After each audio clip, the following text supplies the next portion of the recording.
sky is falling. If we don't raise the debt ceiling, it's the end of the world.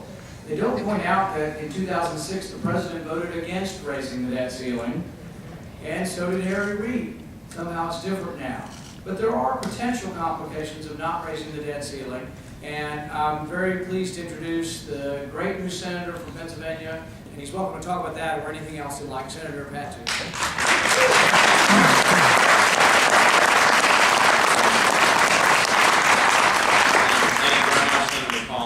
Thanks to all of you. I want to thank Senator Paul and Senator Lee and Senator DeMint for their leadership in helping to make this morning's events take place, as well as the distinguished folks on the panel behind me, and all of you for being here.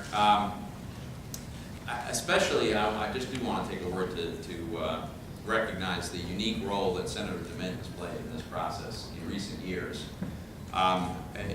Senator DeMint and I served together in the House, got to know each other some years ago.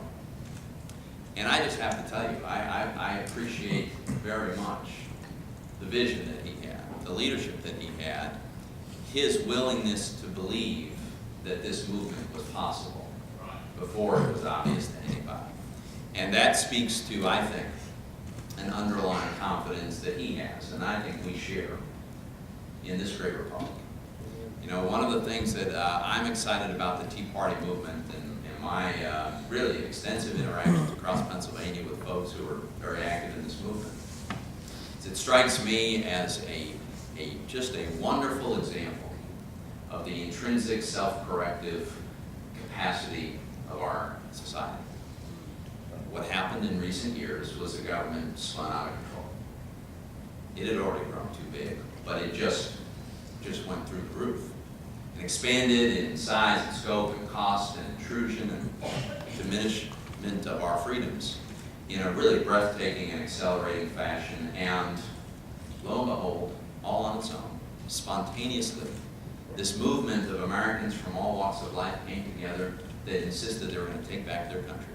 They were going to stop, they were going to reverse this process, and they were going to reassert the fundamental principles that made us the most successful society in the history of the world. This is an amazing thing. Think about this. And I just give Jim DeMint a lot of credit because I think, in a way, he anticipated the ability of our republic to do this. And he was out front early on. And so I just want to tip my hat to Jim and to all of you who've helped to make this possible. I do want to jump right into the weeds if I could for a minute, and Senator Paul alluded to a little project that I have underway, and I just want to share this with you because I think it's really important. There's a time sensitivity to this little project, and I think I need your help. I think we all do to get this done. And it does relate to the debt ceiling, which, as you know, we're getting close to the statutory limit of the amount of debt the federal government can issue. And that always creates an opportunity, actually. And the opportunity, in my view, is to use this moment to insist that we're going to change the fiscal course of the country.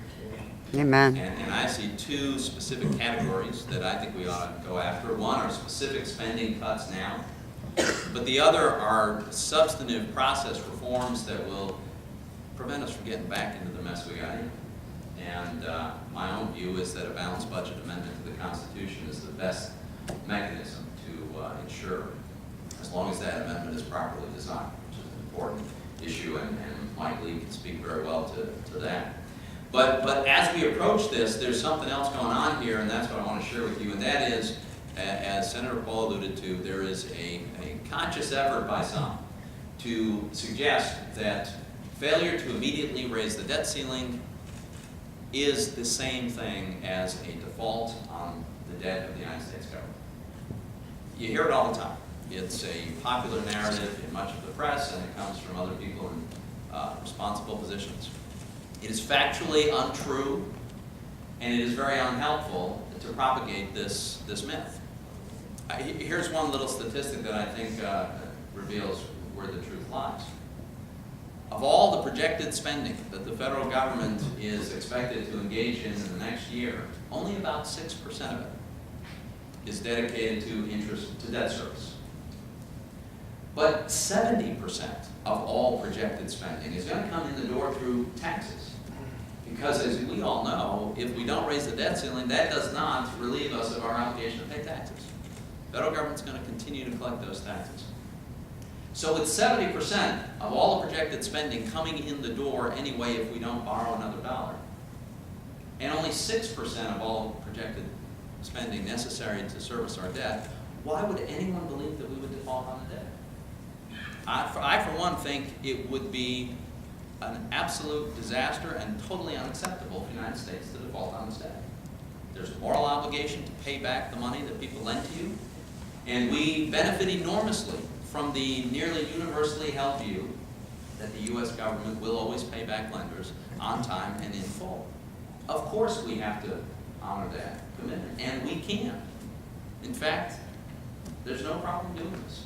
But just to eliminate any uncertainty and to take away this suggestion that we're going to have this sudden default if we don't immediately raise the debt ceiling, I've introduced a bill. It's a very simple bill. It's got 13 lines. And, yeah. 13 lines, one page. Ah, like you. And all it does is it says, in the event that we don't raise the debt ceiling, the Treasury is hereby instructed to make debt service the first priority.